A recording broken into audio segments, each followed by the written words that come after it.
We now have a deal. I'll be gone from her life this very night. From here on, happiness is all she will feel. The devil leapt with sheer delight in evil ecstasy, shouting for all to hear within sight, "The 10th Symphony now belongs to me!" But while Beethoven sat face down at his piano, as if Satan's boast he had not heard, Twist came up and pulled the composer's sleeve and said, "How do you know that the devil will keep his word?" The devil did not even look up from his manuscript, where he was examining his prize. "Don't worry about hurting my feelings with what your warped friend has implied. I see you have a Bible on the table where you keep the statements from your bank. And as you may have noticed, the last page of a Bible is always left quite blank. Now, if you just take that Bible and tear out that last page, you can write a contract of your own choosing that will hold my word like a dragon in a cage. And if you don't believe me, just ask your good friend Fate. For a contract written on such a holy page, even I could never break." Beethoven glanced up at Fate, who was still within his view, and she nodded her reply gently, acknowledging that the devil's words were true. The old man took the Bible and tore out the last page as he was told. But when he tried to write, his hands, they shook from nervousness, or perhaps just from being old. Fate took pity on the composer, and going gently to his side, offered to write the contract, and the composer nodded his reply. Fate then took the paper, and with bold artistic strokes, put down their agreement, and this is what she wrote. "It is agreed upon this night, March 26, 1827, between the undersigned, that the music of the 10th Symphony, composed by Ludwig von Beethoven, firstborn son of Johann and Maria von Beethoven, of the city of Bonn, shall henceforth be the property of Mephistopheles. In exchange, it is also agreed that Mephistopheles and all his minions will remove themselves from the life of the child, presently sleeping in the gutter, directly across from the window of this room. This removal of influence is to be commenced immediately upon signing and to be enforced for all eternity." The devil read it rapidly and quickly signed his name, and slowly, without looking up, Beethoven did the same. The devil grinned a devil's grin and shouted the symphony over the candle's flames, savoring the fire that would consume it all, forever erasing its name. But when the manuscript emerged from the fire, it was still all quite there. It wasn't burned or even singed. There wasn't even smoke wafting in the air. Then the devil heard a giggle, escaping from a grinning dwarf, and looking around, saw Fate's son Twist, and he beckoned him to come forth. "Why is this symphony still here? Why does it not ignite? Tell me you know.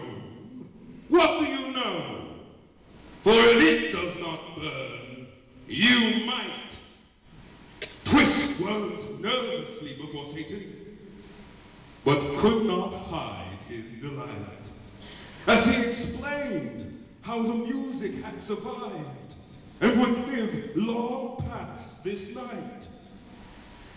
The contract says that you now own the 10th Symphony, written by the firstborn son named Ludwig of Johann and Maria von Beethoven's family. Now, a little known fact of history, but I assure you, it's all totally true, that the composer had an older brother who was named Ludwig von Beethoven too.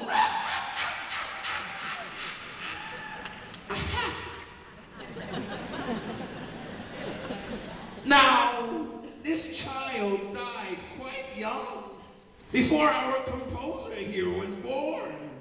So they named their second son Ludwig also, though you would think the name was getting worn.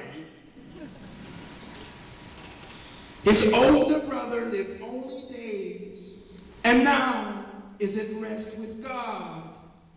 As to why they named their second son Ludwig too, perhaps coming up with names back then was hard.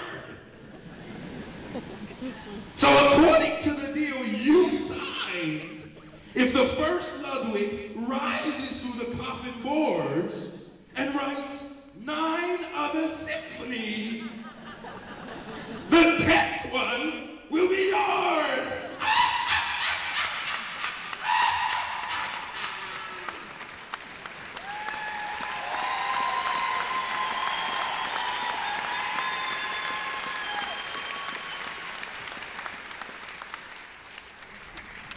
The devil's face contorted when he realized he had been fooled, and the child outside was safe as well, for the contract's words would rule.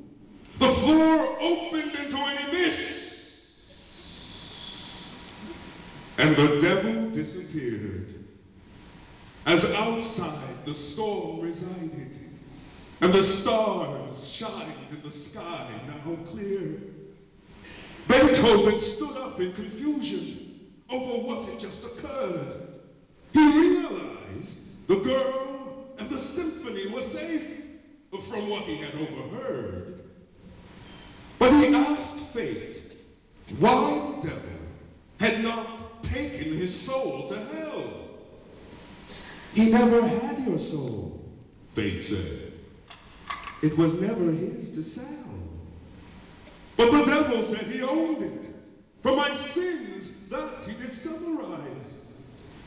Well, the devil may have said that, fate replied back. But my dear, he's the devil. He lies. But I was rude and cruel in my life, Beethoven answered with regret. Yes, fate replied. But the devil left out that those actions were often caused because you were deaf. And the pains that you caused in life, you worked twice as hard to undo. And those acts of kindness, even more than your music, that, my friend, is you. It is true that you made some mistakes in life. Sometimes you seemed rude or a fool. But it was always because of your deafness, and not because you were evil or cruel. You went out of your way your whole life to try to amend those you hurt. And when God weighs your sins against your good deeds, the world will be glad of your birth. And what about Teresa? Is it now truly too late? You will see her again, fate replied. For love, it always waits. She is on the other side of this night, which is closer than it seems. And she will be there by your side when you awaken from your next dream.